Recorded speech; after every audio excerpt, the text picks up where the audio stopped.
ನಾಗಮಂಗಲದಲ್ಲಿ ಗಣೇಶ ಮೆರವಣಿಗೆಗೆ ಗಲಭೆ ಪ್ರಕರಣವನ್ನು ಎನ್ಐಎಗೆ ಒದಗಿಸುವಂತೆ ಕೇಂದ್ರ ಸಚಿವೆ ಶೋಭಾ ಕರಂದ್ಲಾಜೆ ಅವರು ಒತ್ತಾಯಿಸಿದ್ದಾರೆ. ಅಲ್ಲದೆ ಸಿದ್ದರಾಮಯ್ಯ ಅವರು ಅಧಿಕಾರಕ್ಕೆ ಬಂದ ಮೇಲೆ ಹಿಂದೂಗಳನ್ನು ತುಳಿಯುವ ಕೆಲಸ ರಾಜ್ಯದಲ್ಲಿ ಆಗುತ್ತಿದೆ, ನಿರಂತರವಾಗಿ ಹಿಂದೂಗಳಿಗೆ ಅಪಮಾನ ಆಗುತ್ತಿದೆ, ನಾಗಮಂಗಲದ ಘಟನೆ ನನಗೆ ದುಃಖ ತಂದಿದೆ ಎಂದು ಶೋಭಾ ಕರಂದ್ಲಾಜೆ ಅವರು ಬೆಂಗಳೂರಿನಲ್ಲಿ ತಿಳಿಸಿದ್ದಾರೆ. ಮಂಡ್ಯದ ನಾಗಮಂಗಲದಲ್ಲಿ ಏನು ಇವತ್ತು ನಿನ್ನೆ ಘಟನೆ ಆಗಿದೆ, ನಮ್ಮೆಲ್ಲ ಹಿಂದೂಗಳಿಗೆ ಕೂಡ ಅಪಮಾನ ಆಗಿದೆ. ನಾಗಮಂಗಲದಲ್ಲಿ ಗಣಪತಿಯ ಮೆರವಣಿಗೆ ಮೇಲೆ ಚಪ್ಪಲ್ ಎಸೆದಿದ್ದಾರೆ, ಕಲ್ಲು ಎಸೆದಿದ್ದಾರೆ, ನಮ್ಮ ಅಂಗಡಿಗಳನ್ನು ಸುಟ್ಟಿದ್ದಾರೆ. ಆದರೂ ಅಲ್ಲಿಯ ಮಂತ್ರಿಗಳು ಹೇಳ್ತಾರೆ, ರಾಜ್ಯದ ಗೃಹ ಸಚಿವರು ಹೇಳ್ತಾರೆ ಇದೊಂದು ಚಿಕ್ಕ ಘಟನೆ.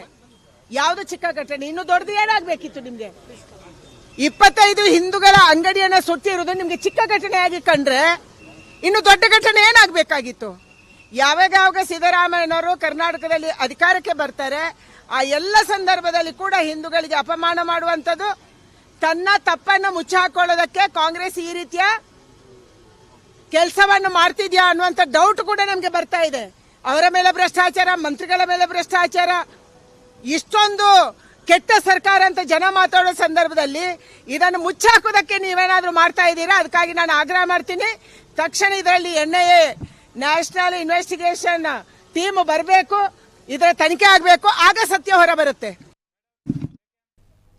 ಕೋಮುಗಲಭೆ ವಿಚಾರ ಇದು ಕೋಮುಗಲಭೆಯಲ್ಲ, ಅಕಸ್ಮಾತ್ ಘಟನೆ ಆಗಿದೆ ಎಂದು ರಾಜ್ಯದ ಗೃಹ ಸಚಿವ ಡಾಕ್ಟರ್ ಜಿ ಪರಮೇಶ್ವರ್ ಬೆಂಗಳೂರಿನಲ್ಲಿ ಪ್ರತಿಕ್ರಿಯೆ ನೀಡಿದ್ದಾರೆ. ಘಟನೆಯಲ್ಲಿ ಯಾರಿಗೂ ಜೀವಹಾನಿಯಾಗಿಲ್ಲ, ಪರಿಸ್ಥಿತಿ ಕಂಟ್ರೋಲ್ನಲ್ಲಿದೆ, ಅಕಸ್ಮಾತ್ ಆಗಿ ಗಣೇಶನ ಮೆರವಣಿಗೆ ವೇಳೆ ಗಲಾಟೆ ಆಗಿದೆ ಅಂತ ಡಾಕ್ಟರ್ ಜಿ ಪರಮೇಶ್ವರ್ ಅವರು ಬೆಂಗಳೂರಿನಲ್ಲಿ ಪ್ರತಿಕ್ರಿಯೆ ನೀಡಿದ್ದಾರೆ.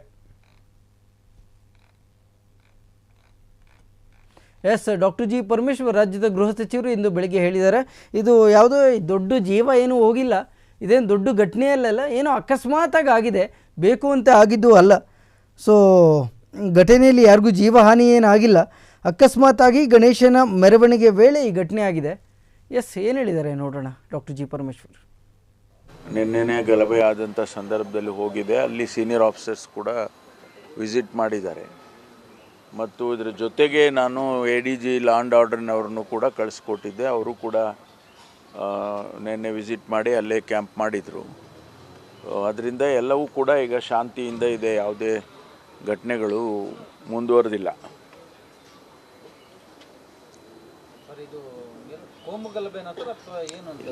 ಆಕಸ್ಮಿಕವಾಗಿ ಅಲ್ಲಿ ಪ್ರೊಸೆಷನ್ ಹೋಗುವಾಗ ಯಾರೋ ಕಲ್ಲು ಹಾಕಿದ್ರು ಅಂತ ರೆಸ್ಪಾಂಡ್ ಮಾಡೋದಕ್ಕೆ ಇವರು ಕಲ್ಲು ಹಾಕಿದ್ದಾರೆ. ಆ ರೀತಿ ಘರ್ಷಣೆ ಮಾಡ್ಕೊಂಡಿದ್ದಾರೆ. ಕೋಮುಗಲಭೆ ಅಂತ ಹೇಳೋದಕ್ಕೆ ಆಗೋದಿಲ್ಲ ಇದನ್ನು. ಇಲ್ಲ ಅದೆಲ್ಲ ಇಮಿಡಿಯೇಟಾಗಿ ಸ್ಪರ್ ಆಫ್ ದಿ ಮೂಮೆಂಟಲ್ಲಿ ಆಗಿರುವಂಥದ್ದು. ಅದಕ್ಕೆ ನಾವು ಹೆಚ್ಚು ಅದನ್ನು ಬೆಳೆಯೋದಕ್ಕೂ ಬಿಡೋದಿಲ್ಲ, ಬಿಟ್ಟು ಇಲ್ಲ. ಪೊಲೀಸ್ನವರು ಅದನ್ನು ಕಂಟ್ರೋಲಿಗೆ ತೊಗೊಂಡಿದ್ದಾರೆ. ಅದನ್ನು ಹೆಚ್ಚು ನೀವು ಕೂಡ ಅದನ್ನು ಹೆಚ್ಚು ನನ್ನ ಮನವಿ ಏನು ತಮ್ಮಲ್ಲಿ ಅಂದರೆ ಹೆಚ್ಚು ಅದನ್ನು ಪ್ರಚಾರ ಕೊಡೋಕ್ಕೆ ಹೋಗಬೇಡಿ. ನಾನು ಮನವಿ ಮಾಡ್ತಾ ಇದ್ದೀನಿ. ಪ್ರಚಾರದ ವಿಚಾರಕ್ಕಿಂತ ಸರ್, ಘಟನೆ ನಡೆದಿದೆ, ಘಟನೆಗೆ ಪೂರ್ವ ಸಿದ್ಧತೆಗಳು. ನಾನು ಘಟನೆ ನಡೆದಿಲ್ಲ ಅಂತ ಹೇಳಲಿಲ್ಲ, ಘಟನೆ ನಡೆದಿದೆ, ಕಂಟ್ರೋಲಿಗೆ ತೊಗೊಂಡಿದ್ದೇವೆ. ಮುಂದಕ್ಕೆ ಬೆಳಿಬಾರ್ದು ಅಂತ ಹೇಳಿ ಅಲ್ಲಿ ಫೋರ್ಸ್ ಇಟ್ಟಿದ್ದೇವೆ, ಸೀನಿಯರ್ ಆಫೀಸರ್ಸ್ ಇದ್ದಾರೆ. ಅದರಿಂದ ಇದನ್ನು ಅಲ್ಲಿಗೆ ಬಿಟ್ಟರೆ ಅದು ಅಲ್ಲಿಗೆ ನಿಂತು ಹೋಗುತ್ತೆ.